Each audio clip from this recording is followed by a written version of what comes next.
வணக்கம் தமிழ் மக்களே. தமிழக முதலமைச்சர் திரு ஜோசப் விஜய் வர்சஸ் சங்கீதா விஜய், அதாவது அவங்களோட விவகாரத்து வழக்கில் திடீர் திருப்பமாக திருமதி சங்கீதா விஜய் இந்த வழக்கை வாபஸ் பெற போகிறதா அறிவிச்சிருக்கிறாங்க. இதுதான் இப்போது சமூக வலைதளங்களில் ரொம்ப பரபரப்பாக போயிட்டு இருக்கிற ஒரு விஷயம். செங்கல்பட்டு குடும்ப நல நீதிமன்றத்தில் தொடரப்பட்ட இந்த வழக்கோட விசாரணை ஆகஸ்ட் 7ஆம் தேதி வந்துச்சு. அந்த அன்னைக்கு திருமதி சங்கீதா விஜய் அவர்கள் வீடியோ கான்ஃபரன்ஸ் மூலியமாக கலந்துக்கிட்டு தன்னுடைய கோரிக்கையை வச்சிருக்கிறாங்க. அதாவது தாம் மனுவை திரும்ப பெற போறதா சொன்னதாக செய்திகள் வந்துட்டு இருக்கு. இந்த வழக்கு விசாரணையின் போது ஆஜரான திருமதி சங்கீதா விஜய் அவர்கள் இந்த வழக்கை மேற்கொண்டு நடத்த விருப்பம் இல்லை அப்படின்னும் தன்னுடைய விவாகரத்து மனுவை மீண்டும் திரும்ப பெறதாகவும் சொல்லியிருக்கிறதா தகவல்கள் வருது. அதையடுத்து குடும்ப நல நீதிமன்றம் இந்த வழக்கை முடிச்சு வச்சதாக செய்திகள் வந்துட்டு இருக்கு.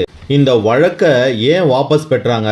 ரெண்டு பேரும் சமரசம் ஆயிட்டாங்களா, இல்லை அவங்களுக்கு ஏதேனும் நிர்பந்தம் ஏற்பட்டதா, இல்லை ரெண்டு பேரும் சேர்ந்து மியூச்சுவல் டிவோர்ஸ் பண்ண போகிறாங்களா? இந்த விஷயங்கள் எல்லாம் இதுவரைக்கும் அதிகாரப்பூர்வமாக எந்த தகவலும் தெரியல. இந்த வழக்கை பொறுத்த வரைக்கும் இவங்க ரெண்டு பேருக்கும் இன்னும் விவகாரத்து வழங்கப்படவில்லை. அதாவது விவகாரத்துக்காக தாக்கல் பண்ண மனுவை திரும்ப பெற்றிருக்கிறாங்க திருமதி சங்கீதா விஜய் அவர்கள். இந்த வழக்கை வாபஸ் பெற்றதாக தகவல்கள் வந்துகிட்டு இருக்கு. இதுக்கு மேலே விஷயங்கள் இனிமே தான் வெளிவரணும்.